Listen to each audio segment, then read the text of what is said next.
안녕하세요. 자, 오늘은 볼륨을 조금 줄여주시죠.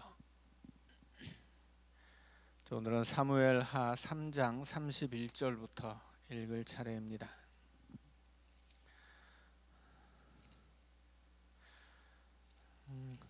이제 다윗이 사무엘 상에서 기록하는 다윗과 사무엘 하에서 기록하는 다윗은 조금 다르다고 말씀을 드렸습니다. 달라진 이유는 다윗이 왕이 되었기 때문이죠. 가진 게 많아질수록 그 가진 것 때문에 더 하나님 앞에서 어긋난 모습을 보이게 되었다는 뜻입니다. 자, 그러나 다윗이 항상 왕이 되었기 때문에 항상 어긋난 것은 아니죠. 어긋나기는 했지만 또 하나님 앞에 회개하기도 하고 자신의 잘못을 바로잡아 갔던 사람이 다윗입니다. 자, 사무엘하 3장 31절부터 읽겠습니다. 다윗이 요압과 및 자기와 함께 있는 모든 백성에게 이르되 너희는 옷을 찢고 굵은 배를 띠고 아브넬 앞에서 애도하라 하니라. 다윗 왕이 상여를 따라가 아브넬을 헤브론에 장사하고 아브넬의 무덤에서 왕이 소리를 높여 울고 백성도 다 우니라. 왕이 아브넬을 위하여 애가를 지어 이르되 아브넬의 죽음이 어찌하여 미련한 자의 죽음 같은고 내 손이 결박되지 아니하였고 내 발이 착고에 채이지 아니하였거늘 불의한 자식의 앞에 엎드려짐 같이 내가 엎드러졌도다 하매 온 백성이 다시 그를 슬퍼하여 우니라. 석양에 뭇 백성이 나와 다윗에게 음식을 권하니 다윗이 맹세하여 이르되 만일 내가 해지기 전에 떡이나 다른 모든 것을 맛보면 하나님이 내게 벌 위에 벌을 내리심이 마땅하니라 하매 온 백성이 보고 기뻐하며 왕이 무슨 일을 하든지 무리가 다 기뻐하므로 이날에야 온 백성과 온 이스라엘이 넬의 아들 아브넬을 죽인 것이 왕이 한 것이 아닌 줄을 아니라. 왕이 그의 신복에게 이르되 오늘 이스라엘의 지도자여 큰 인물이 죽은 것을 알지 못하느냐. 내가 기름 부음을 받은 왕이 되었으나 오늘 약하여서 수르야의 아들인 이 사람들을 제어하기가 너무 어려우니 여호와는 악행한 자에게 그 악한 대로 갚으실지로다 하니라. 자, 줄거리를 잘 기억하셔야 됩니다. 사울이 죽은 다음에 다윗이 바로 온 이스라엘의 왕이 된 것이 아니에요. 사울의 왕권을 계승하는 북이스라엘 지파의 연합체 안에서 이스보셋이 왕이 되었습니다. 그리고 이스보셋을 왕으로 세운 아브넬이 있었죠. 그리고 요압도 유다 지역을 다스리는 왕이 되었는데 다윗에게는 요압이라는 군대 장관이 있습니다. 그러니까 양쪽 진영에 왕이 있고 군대 장관이 있어요. 근데 군대 장관들은 전쟁의 상황에서는 대단히 큰 힘을 가지게 됩니다. 그리고 북쪽 지파를 대표하는 이스보셋 왕가에서는 오히려 아브넬이 훨씬 더 강한 힘을 가지고 있었죠. 자, 그런데 이스보셋과 아브넬 사이에 반목이 생기고 아브넬이 나라를 통째로 다윗에게 주겠다고 약속을 했어요. 그리고 다윗에게 찾아와서 평화 조약을 체결하고 이제 그 이스보셋에게 아브넬에게 나라를 받기만 하면 되는 상황인데 변수가 생겼죠. 요압이 자기 막내 동생 아사엘이 죽은 사건 때문에 이 아브넬을 평화 조약을 체결하고 나라를 통째로 주겠다고 하는 아브넬을 죽인 거예요. 자, 그래서 지금 다윗이 그 아브넬을 장사했는데 이게 여기에 좀 흑막이 있어요. 우리는 그냥 요압이 굉장히 잘못을 했고 다윗은 지금 굉장히 좋은 일을 한다 이렇게 생각할 수 있는데 전혀 그렇지 않습니다. 자, 일단 하나씩 짚어보자면, 자, 아브넬이 죽었는데 헤브론에 장사합니다. 자, 헤브론의 아브넬은 사울의 집안이죠. 사울의 사촌형이란 말이에요. 자, 그러니 당연히 베냐민 지파이고 베냐민 지파 사람들은 죽으면 베냐민 지파 땅에 묻혀야 돼요. 그런데 다윗은 아브넬을 베냐민 지파의 땅에 묻히게 하지 않고 자기가 다스리는 헤브론에 묻습니다. 이건 뭐냐면 아브넬은 내 신하라는 뜻이에요. 이것 역시도 정치적인 행보인 거죠. 아브넬이 자기에게 저쪽 나라를 통째로 바치기로 했는데, 그리고 그쪽 나라의 실권자였잖아요. 그 아브넬이 내 신하다라고 하는 제스처예요. 정치적인 퍼포먼스죠. 그런데 이게 도의적으로 따지면 그렇게 좋은 선택은 아닌 거예요. 왜냐하면 그 시대 유대인들은 누구나 다 자기가 죽으면 자기 조상들이 묻힌 고향에 묻히기를 원했단 말이에요. 아브라함을 생각해 보세요. 아브라함 이후로 요셉이 그랬죠. 요셉이 자기 자손들한테 죽으면서 유언을 남기잖아요. 수백 년 뒤라도 내 뼈는 반드시 고향에 묻혀야 된다. 이게 요셉의 유언이었거든요. 이것은 이스라엘 사람들이 죽음 앞에서 가장 간절히 바라는 바예요. 그런데 다윗은 자신의 정치적인 이익을 위해서 아브넬을 애도하고 그를 위해 노래를 지어 만들기까지 했으면서도 그를 베냐민 지파 그의 고향 땅에 묻히게 하지 않아요. 그래서 아브넬은 불쌍한 사람이 되는 거예요. 이 다윗의 욕심 때문에. 자, 그리고 이런 제스처들이 무엇을 목표로 하는지가 명확하게 나오죠. 자, 36절 온 백성이 보고 기뻐합니다. 37절 이날에야 그렇게 했기 때문에 온 백성과 온 이스라엘이, 온 백성 온 이스라엘은 무슨 뜻이에요? 지금 다윗은 유다 지역의 왕이에요. 온 이스라엘의 왕이 아니거든요. 그런데 이렇게 아브넬을 헤브론 땅에 묻음으로써 아브넬은 내 신하였어 이렇게 하고, 그리고 아브넬을 죽인 요압을 저주하고 아브넬을 슬퍼함으로써 아브넬은 내가 죽인 게 아니고 요압 때문에 죽었는데 나는 정말 아브넬의 죽음을 애통하게 여기고 아브넬은 내 신하니까 우리 집안 땅에 묻힌 곳에 묻어줄 거야. 뭐 이런 제스처들을 통해서 백성들이 다윗을 옹호하게 됐다고 하는 거예요. 다윗은 그걸 원했던 거죠. 자, 그리고 이제 39절에 보면 나는 스루야의 아들 요압이죠. 요압을 제어하기가 너무 힘들어 이렇게 변명을 해요. 자기가 왕이지만 자기가 책임지려고 하지 않고 이 모든 일의 원흉은 요압이다. 그래서 요압은 하나님이 악행한 자에게 악한 대로 갚아주실 것이다 이렇게 저주를 한단 말이에요. 근데 이게 정당하냐 묻는다면 정당하지 않습니다. 오히려 요압이 정당한 거예요. 왜냐하면 이스라엘 안에는 고엘 제도가 있기 때문입니다. 여러 번 고엘 제도 설명드렸죠. 이스라엘 사람들은 하나님을 이스라엘의 고엘이라고 여겼어요. 고엘이라고 하는 것은 요즘으로 치자면 그 시대의 사회 보장 제도이고 사회적 안전망이에요. 그래서 누구든지 빚을 지고 땅을 빼앗기면 그 땅을 대신 갚주고 사주는 사람이 고엘이요. 땅의 회복. 빚을 져서 노예가 되었다. 대신 빚을 갚아주고 노예에서 해방시켜주는 사람이 고엘입니다. 그리고 누군가 우리 가족 중에 혹은 일가 친척 중에 누가 살해를 당했다. 대신 복수해주는 사람이 고엘이에요. 하나님이 이걸 다 해주시죠. 이스라엘이 빼앗긴 땅을 되찾아 주시고 이스라엘이 종되었을 때 해방시켜 주시고 이스라엘을 침략해서 괴롭혔던 나라들 복수해 주신단 말이에요. 이것은 이 고엘 제도는 하나님의 구원의 역사를 이스라엘 안의 사회적 체제 안으로 받아들여서 그들이 이 고엘 제도를 통해서 하나님의 구원사를 알 수 있도록 만들었던 거예요. 그리고 이스라엘 사람들은 하나님을 이스라엘의 고엘로 여깁니다. 그런데 말씀드린 것처럼 이 고엘의 의무 중에 하나가 뭐예요? 피해 복수예요. 만약에 요압이 막내 동생이 죽었잖아요. 그 살인자를 놔두는 것은 그 시대 이스라엘 사람들에게는 그것이 오히려 수치입니다. 그리고 그 시대에는 명예를 돈보다 자기 목숨보다 더 중요하게 여겼어요. 그래서 만약에 요압이 자기 막내 동생이 죽었는데 아브넬을 살려두고 복수를 하지 않으면 이것이 오히려 그 시대에는 수치스러운 일이고 그것이 그 시대에는 불법적인 일이에요. 오히려 자기 동생의 복수를 한 것이 합법적이고 명예롭고 정당한 일입니다.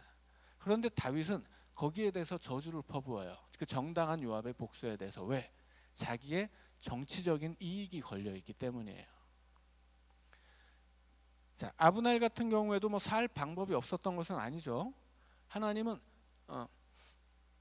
이제 얼른 도망치거나 도망쳐서 뭐 눈에 띄지 않거나 혹은 뭐 도피성 같은 데로 갈 수도 있었는데 도피성은 이제 부지 중에 죽인 자를 숨겨두는 곳이지 이렇게 자기가 살자고 의도적으로 죽인 살인 사건은 해당되지 않죠. 자, 그래서 요압의 복수가 정당하다는 거예요. 요압의 복수는 정당했고 그를 비방하는 다윗의 저주가 오히려 부당합니다.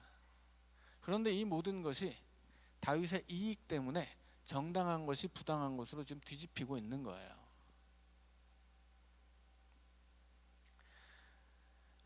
자, 그리고 다윗은 왕으로서 자기가 책임지지 않죠. 이 아브넬의 죽음을 그냥 다 요압 때문인 것으로 그렇게 요압으로 퉁치고 자기는 거기서 벗어나려고 그래요. 자, 이것은 법적으로도 정당하지 않고 왕과 신하 사이의 어떤 관계에 있어서도 정당성이 없고 또 특별히 하나님 앞에서도 이것은 정당한 일은 아니었다라고 하는 거예요. 오직 다윗이 자신의 정치적인 이익을 위해서 했던 일이다라고 생각을 하시면 됩니다. 자, 4장입니다. 사울의 아들 이스보셋은 아브넬이 헤브론에서 죽었다함을 듣고 손에 맥이 풀렸고 온 이스라엘이 놀라니라.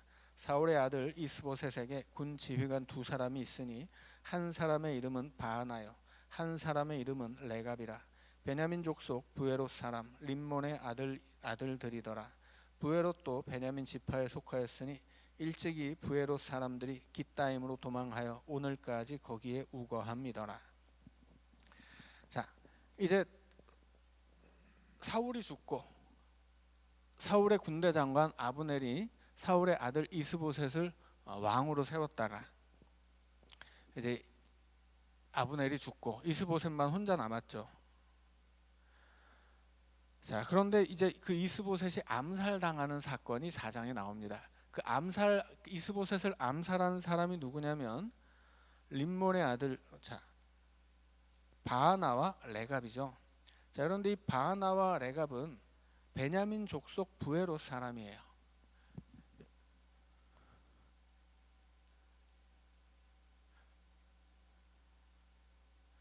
자, 베냐민 족속인데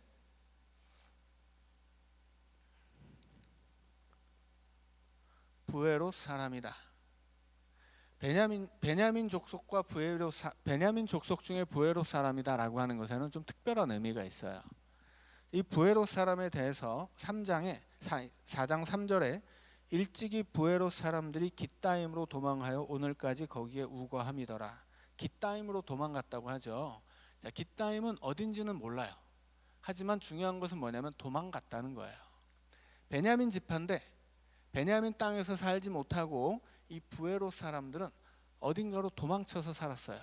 자, 그 이유가 어디에 나오냐면 사무엘하 21장에 나옵니다. 사무엘하 21장에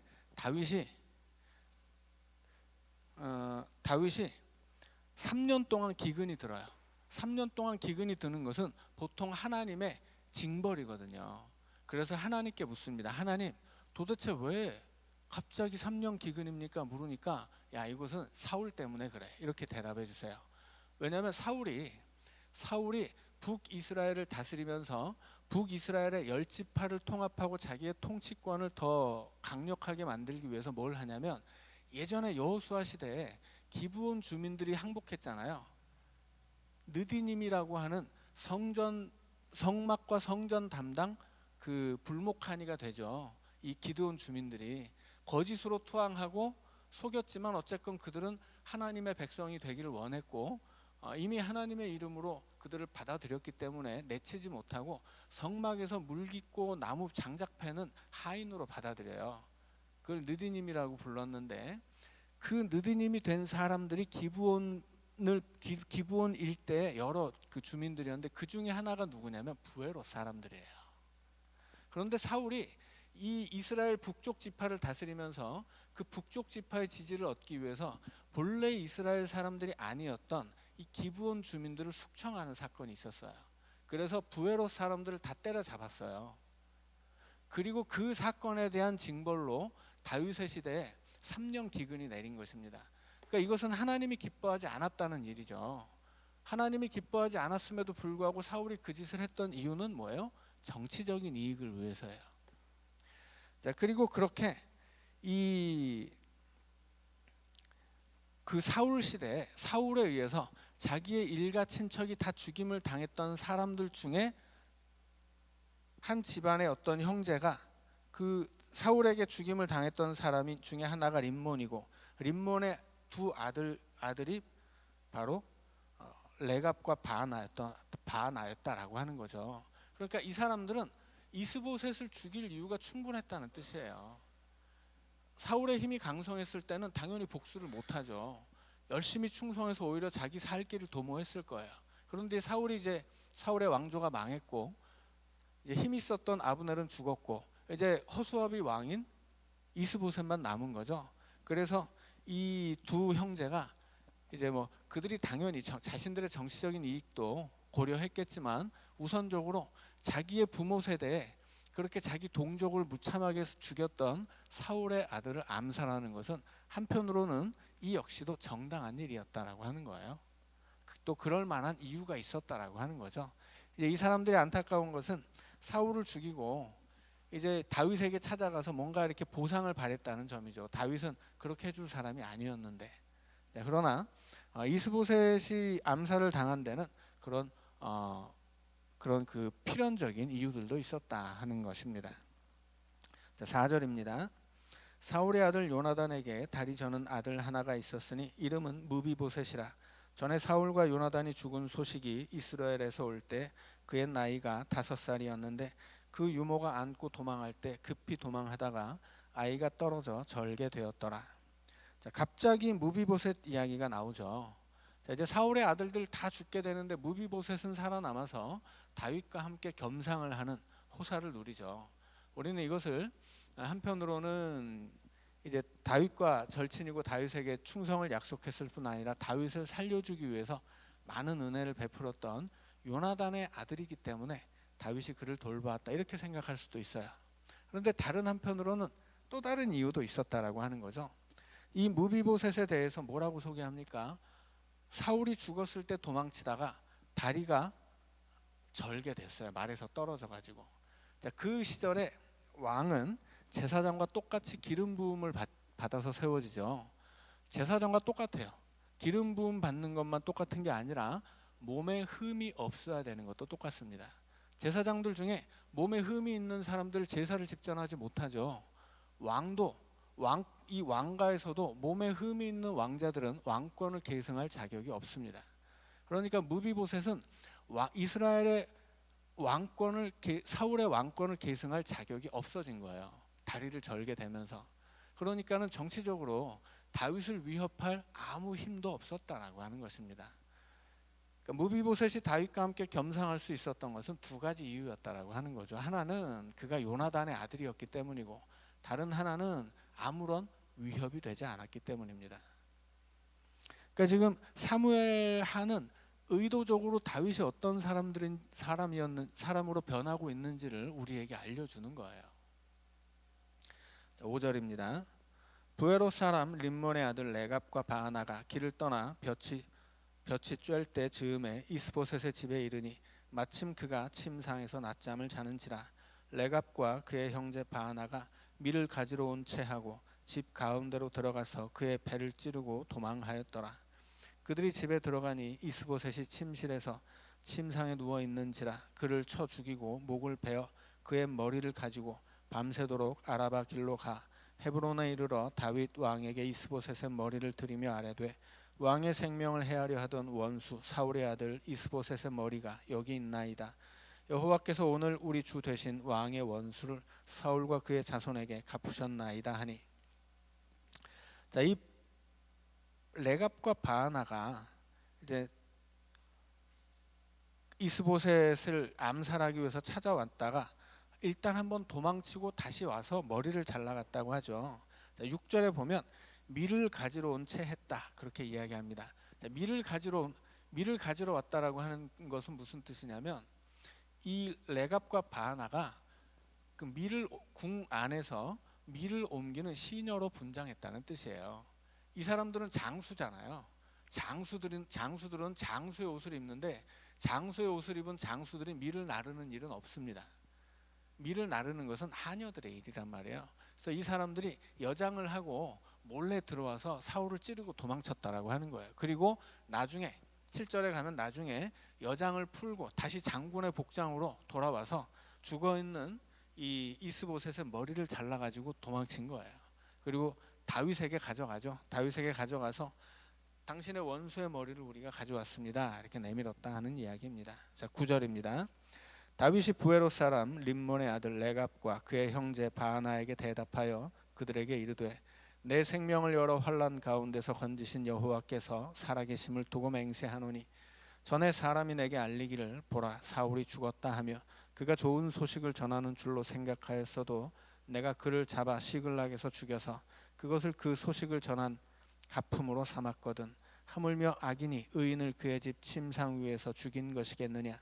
그런즉 내가 악인의 피 흘린 죄를 너희에게 갚아서 너희를 이 땅에서 없이 하지 아니하겠느냐 하고 청년들에게 명령하매 곧 그들을 죽이고 수족을 베어 헤브론 못가에 매달고 이스보셋의 머리를 가져다가 헤브론에서 아브넬의 무덤에 매장하였더라. 자, 결국은 림몬의 두 아들 레갑과 바하나는 헤브론 못가에 이제 매달립니다. 그리고 이스보셋의 머리는 아브넬의 무덤에 매장되었죠. 자, 여기서도 우리가 한 가지를 좀 짚고 넘어가야 되는데 이 이스보셋을 죽이고 온 사람들은 매달리죠. 헤브론 못가에 매달렸다고 하죠. 매달렸다고 하는 것은 장대에 매달은 거예요. 장대에 매달은 것이고 장대에 매달았다는 것은 매장을 하지 않았다는 뜻이죠. 자, 이것은 그 시대에는 저주예요. 그러니까 장대에 매달려 죽는 것도 저주일 뿐 아니라 그 시대에는 이스라엘을 비롯해서 그 일대 고대 근동 지역에서는 뭐 이집트나 메소포타미아를 다 포함해서 매장하지 않은 시신은 부활하지 못한다는 신앙을 가지고 있습니다. 이것은 신약 시대에도 마찬가지예요. 그래서 신약 시대에도 이 로마의 중죄를 지은 사람들은 십자가에 죽인 다음에 골짜기에 버렸어요. 매장하지 못하도록. 이것은 죽은 다음에도 부활하지 못하도록 하는 저주였습니다. 그래서 결국은 예수님의 시신이 그렇게 쓰레기장에 버리게 되었을 때 아리마대 요셉과 니고데모가 나와서 그 시신을 달라고 해서 이제 매장하고 심지어는 뭐 이렇게 향유를 부어서 이제 풍성하게 장사를 지내죠. 자, 그래서 여기서 그 헤브론 못가에 매달렸다라고 하는 것은 죽어서도 저주를 받아야 될 사람들에게 하는 일입니다. 매장해주지 않는 거예요. 그리고 그런 신앙은 예수님 시대까지 이어서 예수님이 십자가에서 죽은 다음에 원래는 그 예루살렘 서쪽 골짜기 이제 게헨나라고 부르죠.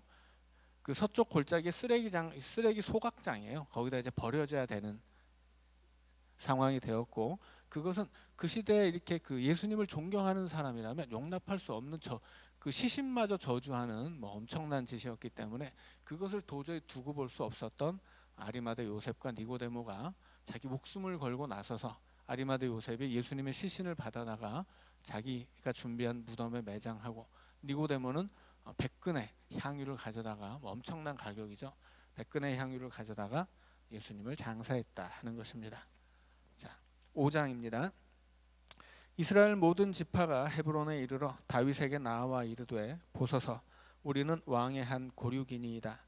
전에 곧 사울이 우리의 왕이 되었을 때에도 이스라엘을 거느려 출입하게 하신 분은 왕이시었고 여호와께서도 왕에게 말씀하시기를 네가 내 백성 이스라엘의 목자가 되며 네가 이스라엘의 주권자가 되리라 하셨나이다 하니라. 이에 이스라엘 모든 장로가 헤브론에 이르러 왕에게 나아오매 다윗 왕이 헤브론에서 여호와 앞에 그들과 언약을 맺음에 그들이 다윗에게 기름을 부어 이스라엘 왕으로 삼으니라.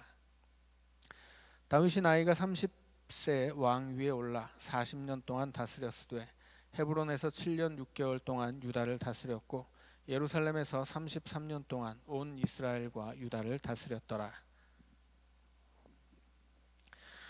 자, 이제 생각해 보면 다윗이 소년일 때 골리앗과 싸우고 그 이후로 뭐 사울의 사위가 되고 또 쫓겨다니고 그 시절을 다 겪고서 지금 30세 왕이 된 거죠. 그러니까 왕이 되기까지 오랜 세월 이제 그렇게 고통당하던 시절이 있었습니다.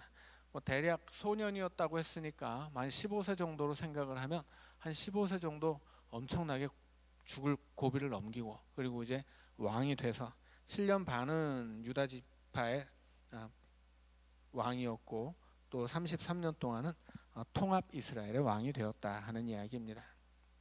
자, 6절입니다.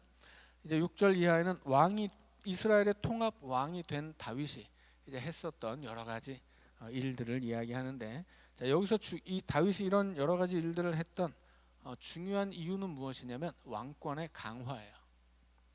자, 6절입니다. 왕과 그의 부하들이 예루살렘으로 가서 그 땅 주민 여부스 사람을 치려 하매 그 사람들이 다윗에게 이르되 네가 결코 이리로 들어오지 못하리라. 맹인과 다리 저는 자라도 너를 물리치리라 하니 그들 생각에는 다윗이 이리로 들어오지 못하리라 함이나 다윗이 시온 산성을 빼앗았으니 이는 다윗 성이더라. 그날에 다윗이 이르기를 누구든지 여부스 사람을 치거든 물 깃는 데로 올라가서 다윗의 마음에 미워하는 다리 저는 사람과 맹인을 치라 하였으므로 속담이 되어 이르기를 맹인과 다리 저는 사람은 집에 들어오지 못하리라 하더라. 다윗이 그 산성에 살면서 다윗 성이라 이름하고 다윗이 밀로에서부터 안으로 성을 둘러싸으니라. 만군의 하나님 여호와께서 함께 계시니 다윗이 점점 강성하여 가니라. 두로 왕 히람이 다윗에게 사절들과 백향목과 목수와 석수를 보내매 그들이 다윗을 위하여 집을 지으니 다윗이 여호와께서 자기를 세우사 이스라엘 왕으로 삼으신 것과 그의 백성 이스라엘을 위하여 그 나라를 높이신 것을 알았더라.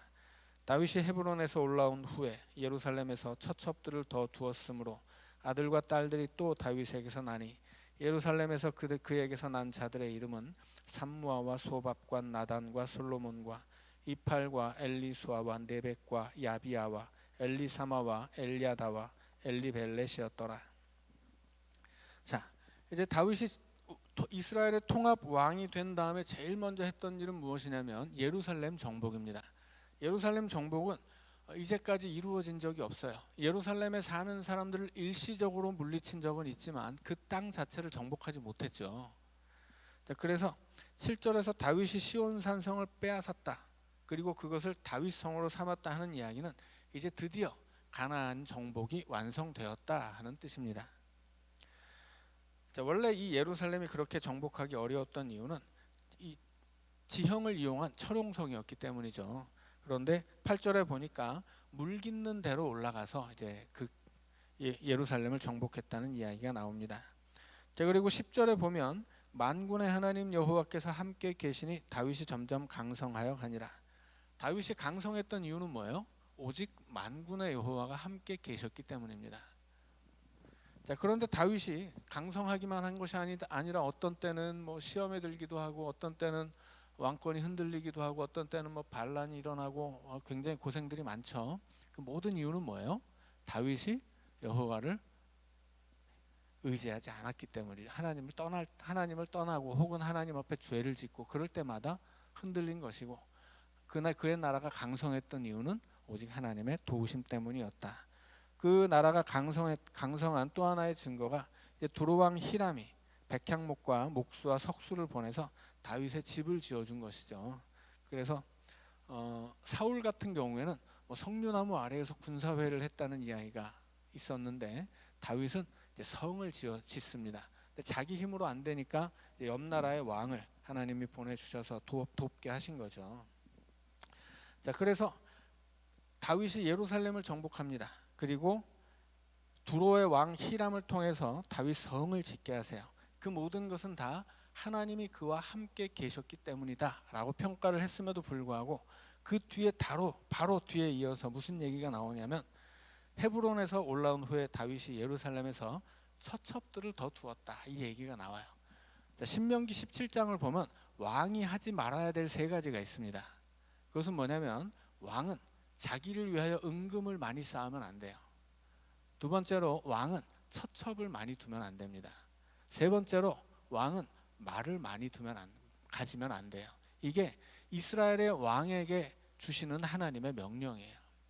솔로몬은 뭐 다 어겼죠. 솔로몬은 막 이 은과 금이 넘쳐나는 사치 생활을 했고 뭐 이 처와 1000명에 이르는 처와 첩을 드리고 그 다음에 자기의 말을 관리하는 성을 몇 개나 만들 만큼 이 하나님의 말씀에 정면으로 이 대항했던 사람이 솔로몬이에요. 다윗은 뭐 그 정도는 아닌데 지금 다윗에게 하나님이 함께 하셔서 그의 나라를 강성하게 하고 있음에도 불구하고 다윗은 다른 한편으로 인간적인 방식을 취하고 있다라고 하는 거예요.